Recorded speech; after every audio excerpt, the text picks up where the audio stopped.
Tiende pamoja nditi maumo, tiende pamoja nditi maumo, tiende pamoja nditi maumo, tiende pamoja nditi maumo. Yes, and then I met a guy. We were doing a play called Julius Caesar. Yes.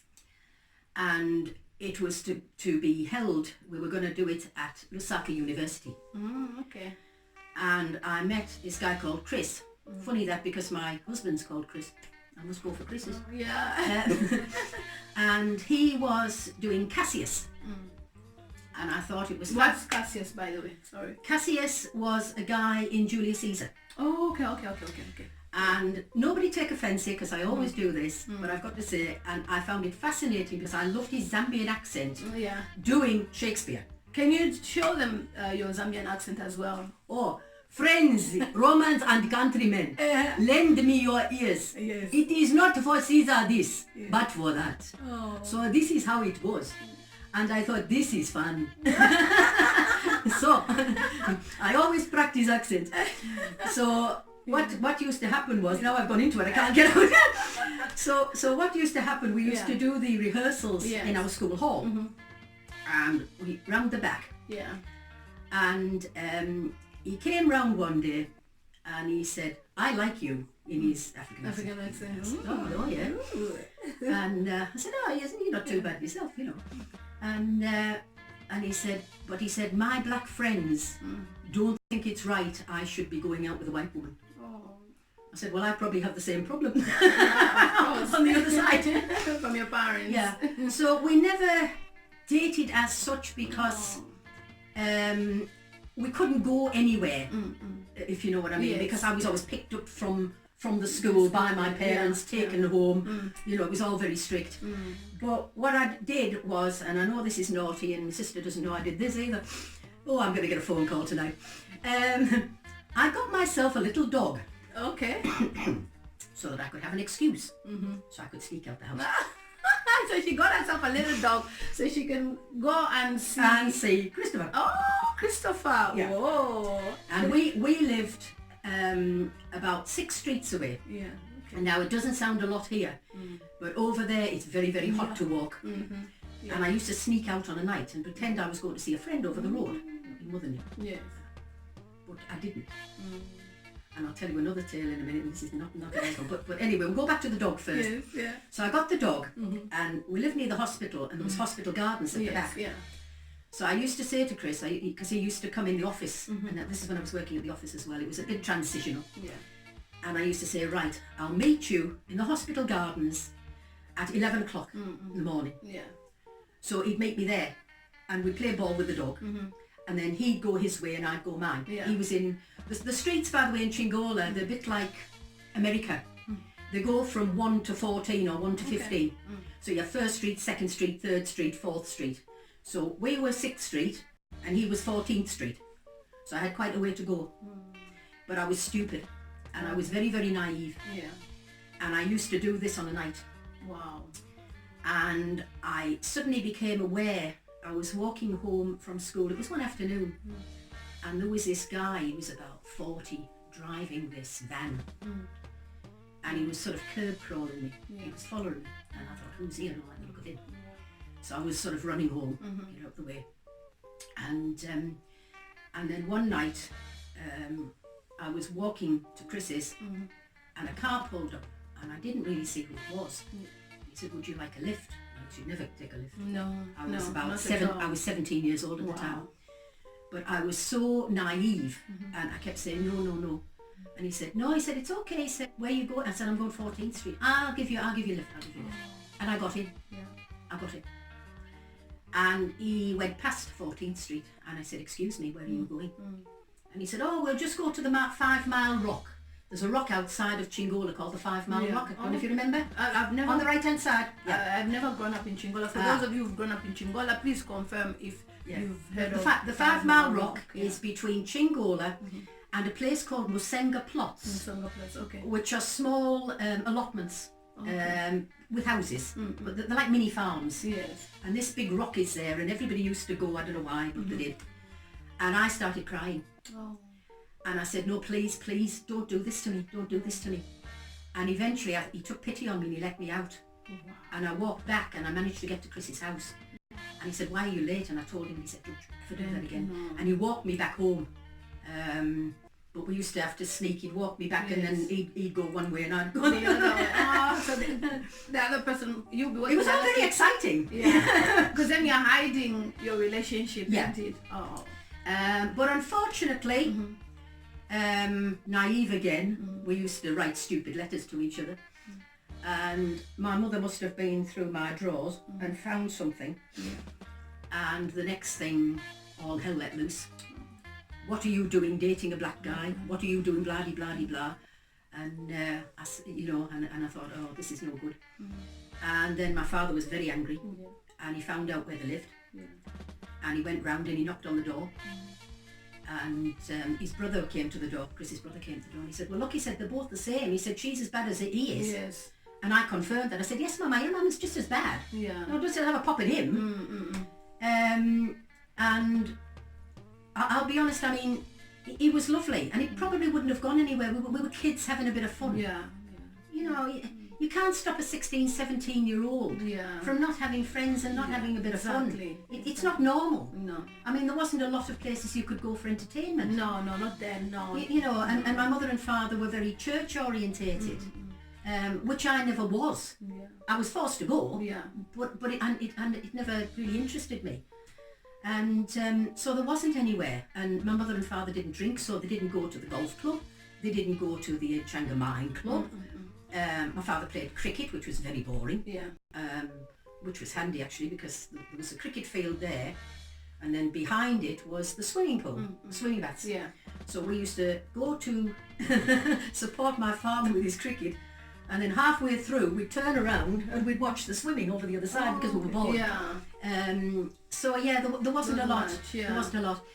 And then, as I say, once they found this out, it came at about the same time as when I had to sign the contract. Yeah. And immediately my mother and father, right, you're going to England. And they got in touch with my grandparents over here. Yeah. And I didn't really have a lot of choice. The day I left, I didn't even look at my dog. I couldn't, I had a broken heart. I left her behind, and they brought her over here when they retired. Okay. But she didn't live very long afterwards.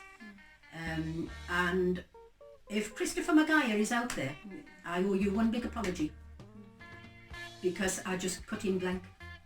I was so frightened. Yeah. You know what I mean? Yeah. I can remember he walked in my office one day to go and get his exam results. We were getting our certificates of exam results. And I walked in and I just completely ignored him. He walked into the deputy headmaster's, Martin Steenfeld, they called him at the time, got his results, walked out, and I never saw him again. Never saw him again. Don't know what happened to him. I have seen a thing on Facebook, I've seen his picture, I think he's there. Okay. If it's who I think he is, he made it very good in Kitwe as operations manager for Nkana Mine. Okay. But he'd be my age now, which I'm still not telling you, but I am a pensioner. So I have a funny feeling he might now be retired. Okay. And so if anybody knows, Christopher Maguire, guys, Nola has been looking for Christopher Maguire. They had a relationship and she would really just love to reconnect and just apologize to him for not ending the relationship well. Obviously, you were not, you did that out of not your own will. No. Because that's what your parents wanted you to do. She shared quite a lot of things about colonialism and how in the olden days black people were not allowed to mix with white people, but things have changed now. So like, what would you say about the changes that have taken place where you see mixed race children, you see mixed couples? My friend, both her daughters are in mixed marriages. Wow. One of them is married a Nigerian. Wow. They have two beautiful children. Yeah. The other one is married an Iranian. And she's pregnant. She's due her first child in, I think it's November, I believe. Okay.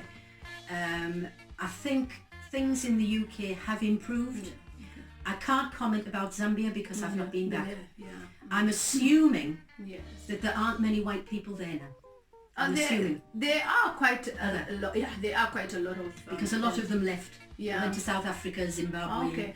No, because like now we have Solwezi, where there's mines there. So we've got lots of expatriates, and we just have loads of people that have mixed themselves as well. So they are quite a lot. What about Solwezi? I spent a week in Solwezi. Okay. In a grass hut.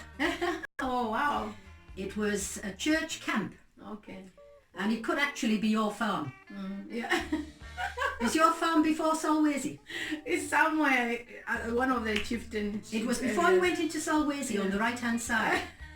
It should be the one. And there was a stream, I think it's Solwezi stream. Yeah, okay, because my farm has a stream as well. You see? Yeah. I've eaten your apples. and your oranges. I know. and we spent a full week there. Okay. But unfortunately I wasn't very well and I had to come back and my sister stayed for the full week. Okay. But yeah, we were around the campfire and making up silly songs and it was good. It was good. We did it with the church. Okay. Too many mosquitoes though. And I know, I was going to ask that question. You see, with Solwezi has changed now. When you go to Solwezi, I'm planning to take Nola to Zambia, guys. We need to convince her husband. She's going to put me in a suitcase. I'll have to lose some weight. To allow her to come with me to Zambia so she can see what's going on there. And what would you like to say to the Zambian people? I'd like to say thank you for a wonderful 19 years. I really, really enjoyed my time there. I was very, very privileged to have been born there. There's not many people have seen what I've seen.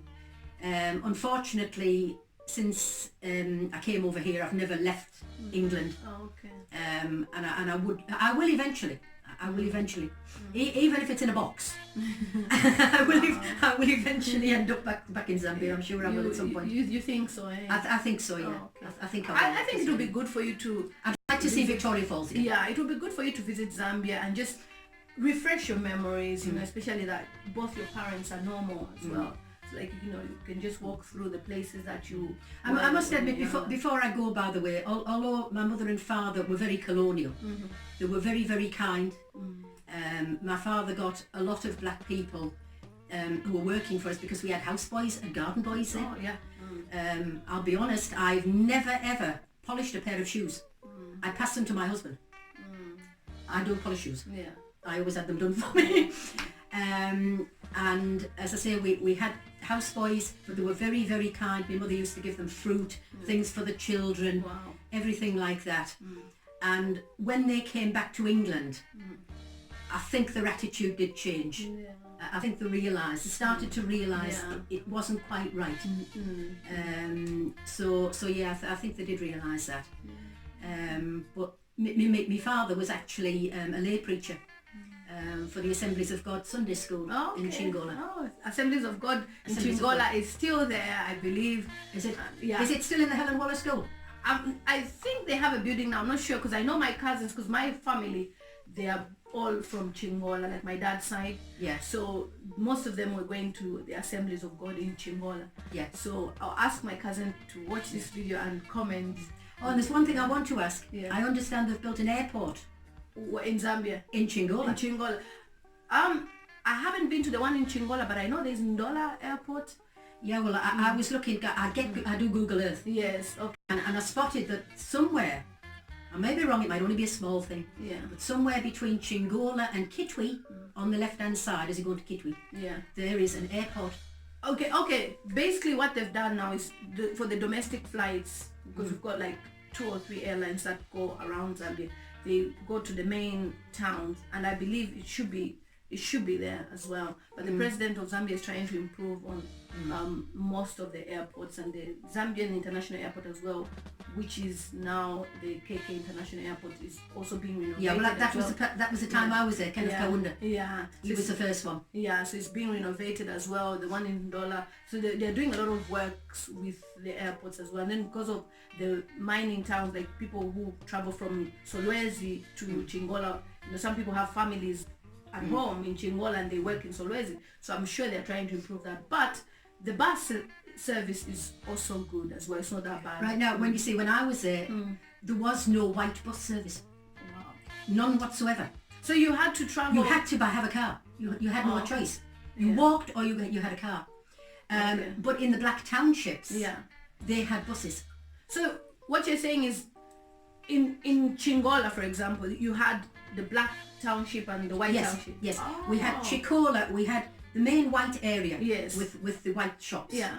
Which the black people could use the white shops. Yeah. But we weren't really allowed into the black area. Really? Yeah. Wow. Which is a bit strange. And Chikola in that was segregated. Yeah. Then near the copper mine, there was North Township. And that was where my father got a lot of the house. Because when you had a garden boy or a house boy, we had in our garden something called a kaya. And it was basically a small room that was off the end of the garage. Yeah. And because it was a long walk for these people to come to work every day Yeah. from the townships, Yeah. it was easier sometimes to say, right, you can stay in the kaya. And so, some people used to say you can bring the family, others didn't. Yeah. But we had one guy, he was called Senti, lovely man. He was frightened of the lightning storms that you got over there. Yeah. And he used to hide under the ironing board because he was so frightened. Oh. And he was staying in our kaya one day. And one night we got woken up with a bang, bang, bang on the door. And it was Senti. Madam, madam, a man has just jumped on my bed. And what had happened was this kaya, rather than having a glass Yeah. window, Yeah. over there it's like mesh, Yeah. so that you get some air in. Yes. And they'd cut the mesh panel out. Yeah. And the next thing, he'd had a bloke jumped on his bed while he was still sleeping in bed. Wow. And he said, no, I'm not doing this anymore. So my father said, right, he said, because my dad was quite high up in the Yes, line, yeah. he said, I will try and get you a house in the townships. Oh, But by the time I'd left, the people in the townships were moving into the mine houses. Oh, okay. Were moving into our houses. So as I say, they were, you know, they were upping themselves like that. Yeah. But yes, say we've had a few snakes in the house. We've had a bat down the chimney, and we were broken into twice. Wow. Sorry, 3 times. 3 times. Well, broken into once really, and 2 attempts. Oh. I was sat on the toilet. Now everybody wanted to know that. I'm not sat there now. Right? I was sat on the toilet one day, and I was aware of somebody behind me Yeah. in the garden. Yeah. And I thought, oh, this is a bit strange. And I went to bed. 3 o'clock in the morning, I heard this sawing going on. So I went into my father's bedroom. And I said, Dad, I think there's somebody sawing through the back door. So sorry, the front door. So he went, and he was this big tall guy, tall black guy, sawing his way through our, because the doors were made of tin. Yeah. He used to rattle. Yeah. And he's sawing his way through. Anyway, he saw my father coming and he was off like a shot. Yeah. By the time the police came, he'd gone. Yeah. And then another time, they took the back door off its hinges. Yeah. When my mother got up on the morning, the back door was on the front lawn. All the washing and all the ironing and everything had been taken from the kitchen. And they'd knocked us out with ether. They'd sprayed ether under the bedroom. Oh, no. So they knocked us out for the night. So Oh, that they could, so that they could break in easily. yeah. Yeah. And then the final time was we were all sat, I think it was just before Christmas, and my mother said, I can hear something. We'd had burglar bars put up by that point. It was getting bad. And she went through to the bedroom and she saw the curtains twitch. Yeah. And she said to my father, she said, Stan, my handbag's gone. Oh, no. And what they'd done was, whoever had been out there, they had a long stick with a hook on it. Yeah. They pushed it through the burglar bars, Yeah. took the handbag and everything out, and Yeah. the pillow had gone and everything Yeah. had gone. And we found it in the garden. And it was terrible because if we got hold of it, Yeah. what they'd done was it attached razor blades Oh, no. all along the bottom. So if you got hold of it, you'd cut your hands. Yeah. Oh, no. But we lived near the railway line. Yeah. So it was to the Congo. It was a railway line that ran all the way from South Africa Yeah. up Yeah. into the Congo. To the Congo. Into the Congo. Okay. So they used to come from the Congo, and because our garden backed onto the railway line, Yeah. straight up to over ours, Yeah. do a robbery, hop back on a train, back to the Congo. All right. So yeah, Oh, we, so we do you were, think the thieves were coming from the Congo? I think a lot of them were. Oh, okay. Yeah, it was at a bad time. Yeah, the Congolese border was only, I think it was about 14 miles. My father once accidentally went over the border. He didn't realise. And then he suddenly thought, oops, I'm in the Congo, I'm getting out. Because it was very bad. Yeah. Very bad there. It was very bad. And I believe it's still not too stable. I don't think it ever will be, the Congo. It's been trouble from day one. From day one, yeah. But no, I've had an interesting life. Yeah. Oh. This is why I look so old. You don't. So guys, this is Nola, an amazing woman. Obviously, if you have any questions, comment down below and we will do another video for you to answer the questions that people will have to ask. Obviously, people will have some more questions to ask you about. Perfectly all right, as long as you don't discuss my FEMFRESH habits. And I'm sure you all know about that one. Nola watched one of my videos about hygiene, and yeah, I'll link it down below for you if you want to see. Don't mention down below. So thank you so much, Nola. You're welcome. And I will do a short tour of some of the things that Nola has, and yeah, we just show them what you have. Yeah. Isn't it? Yeah. Okay. As long as you're not putting it on YouTube. No. For sale. No. Excuse me. Thank you so much, guys. It's a girl in my terms, also known as Gelo Pazet. On the next episode, I will be showing you things that Nola has about Zambia.